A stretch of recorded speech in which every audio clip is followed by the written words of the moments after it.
आराम से बिल्कुल। इंसान की कीमत इतनी रह गई है जो मिट्टी में जाने के बाद में भी सुकून नहीं।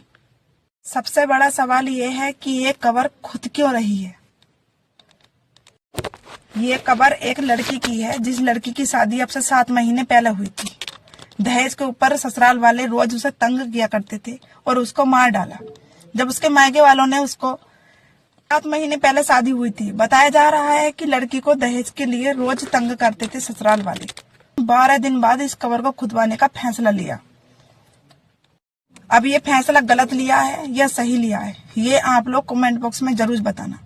अब इस लाश का पोस्ट 12 दिन बाद निकाला गया गुलफ्सा का शव कब्र से बाहर। यह घटना है दोस्तों उत्तर प्रदेश मेरठ की। यहाँ गुलफ्सा की शादी को 7 महीने हो चुके हैं और 7 महीनों में गुलफ्सा ने ससुराल से बस यही ताने सुने हैं कि दहेज नहीं मिला और दहेज नहीं मिला। दहेज के चलते ससुराल वालों ने उसको पहले मार दिया और मारने के बाद में उसको हॉस्पिटल ले जाया। हॉस्पिटल इतना ले जाकर उन्होंने दिखाया डॉक्टर को, इतना वो दम तोड़ चुकी थी। ला के उसकी गत वगैरह जो भी करना था उन्होंने किया और ला के कब्र में दफना दिया गया। जब मायके वालों को पता चलती है कि हमारी गुलफ्सा इस दुनिया में नहीं रही, उन्होंने पुलिस कंप्लेन करी और पुलिस को सूचना दी। जब ये केस समझ में नहीं आ रहा था, मायके वाले कुछ और कह रहे थे और ससुराल वाले कुछ और कह रहे थे। फिर 12 दिन के बाद में गुलफ्सा का शव कब्र से बाहर निकाला गया, उसको पोस्टमार्टम के लिए भेजा गया। तब पता चली कि इस गुलफ्सा को ससुराल वालों ने ही मारा था, पीट पीट के उसको। इंसान की कीमत इतनी रह गई है जो मिट्टी में जाने के बाद में भी सुकून नहीं। सबसे बड़ा सवाल ये है कि ये कब्र खुद क्यों रही है। ये कब्र एक लड़की की है जिस लड़की की शादी अब से 7 महीने पहले हुई थी। दहेज के ऊपर ससुराल वाले रोज उसे तंग किया करते थे और उसको मार डाला।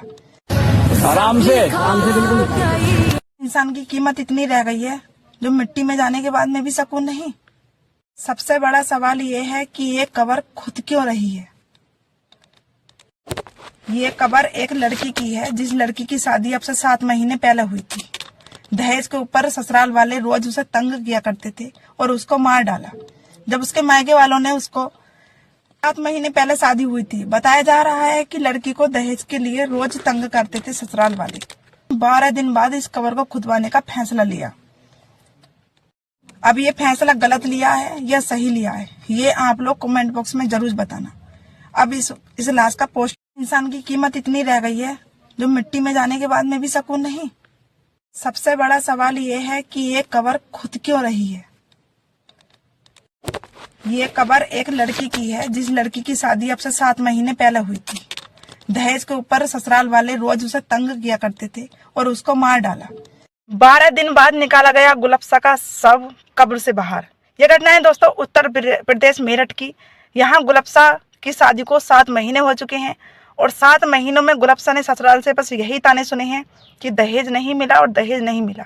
दहेज के चलते ससुराल वालों ने उसको पहले मार दिया और मारने के बाद में उसको हॉस्पिटल ले जाया। हॉस्पिटल इतना ले जाकर उन्होंने दिखाया डॉक्टर को, इतना वो दम तोड़ चुकी थी।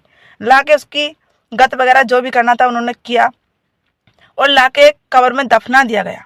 जब मायके वालों को पता चलती है कि हमारी गुलफ्सा इस दुनिया में नहीं रही, उन्होंने पुलिस कंप्लेन करी और पुलिस को सूचना दी। जब ये केस समझ में नहीं आ रहा था, मायके वाले कुछ और कह रहे थे और ससुराल वाले कुछ और कह रहे थे। फिर 12 दिन के बाद में गुलफ्सा का शव कब्र से बाहर निकाला गया, उसको पोस्टमार्टम के लिए भेजा गया। तब पता चली कि इस गुलफ्सा को ससुराल वालों ने ही मारा था, पीट पीट के उसको।